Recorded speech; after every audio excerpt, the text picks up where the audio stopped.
Creating your own funds. Hi, my name is Fong Chua. Welcome to another Make More Mind Bites.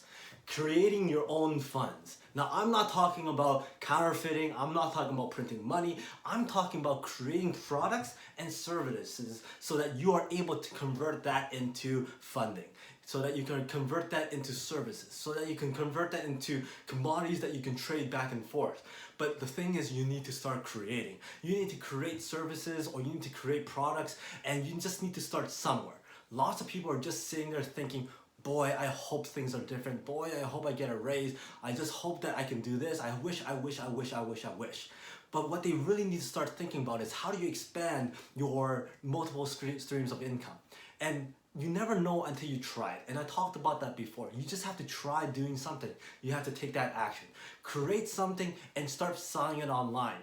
One strategy that I highly recommend if you're not confident about selling something online is why not tie that with a charity?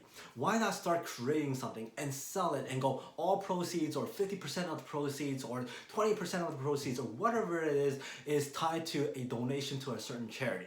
That would at least get people to start paying you and go, that's for a good cause, and I would actually pay for this item, and knowing that the funding for that will go towards a charity. Now, obviously you have to show the proof that you're going to be donating that to the charity, but it also starts giving you some confidence as to people actually want to buy your product, even though if it is tied to a charity. And then after more and more people start buying, you will build that confidence to say, okay, now I'm ready to start selling this as a product or a service, and it's not tied to a charity. One story about that is one of the clients I've been working with has been very, very skeptical about or lack of confidence in their ability to sell their art.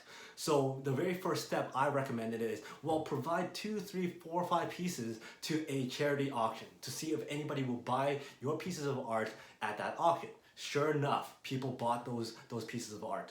And then we'll go, are you confident yet? Well, not yet. Okay, fine. We'll do another charity auction. And again, people were buying that art. So now we move from not selling anything to selling something that's tied to an auction.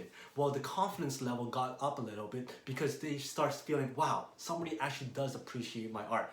Yes, they didn't get any money themselves, but they are able to get some feedback from people that wants their art. So then what's the next step? Then we did a consignment, putting the art in other places to see if anything would be sold. If things get sold, the place will get a percentage, but some of the money comes back to them. There's no fees, no nothing, no cost to putting this stuff on the wall.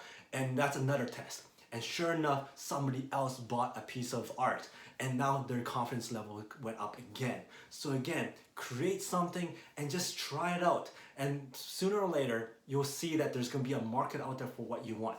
If there isn't a market, then change it and see what else you can provide and test it over and over again. So again, create your own funds. Create those things that you could put out there and see if there's a market out there for people to buy. And you can always test the market first before you create it, or you could create it and put it out there to see if people will buy it. Tie it to an auction, tie it to a charity, whatever it is, to build your confidence up so that you will start creating those funds for yourself. So that next time you need you need funding, guess what? Create more stuff to sell, and you have the confidence to do it. So create your own funds. Until next time, today is the day to unlock your potential.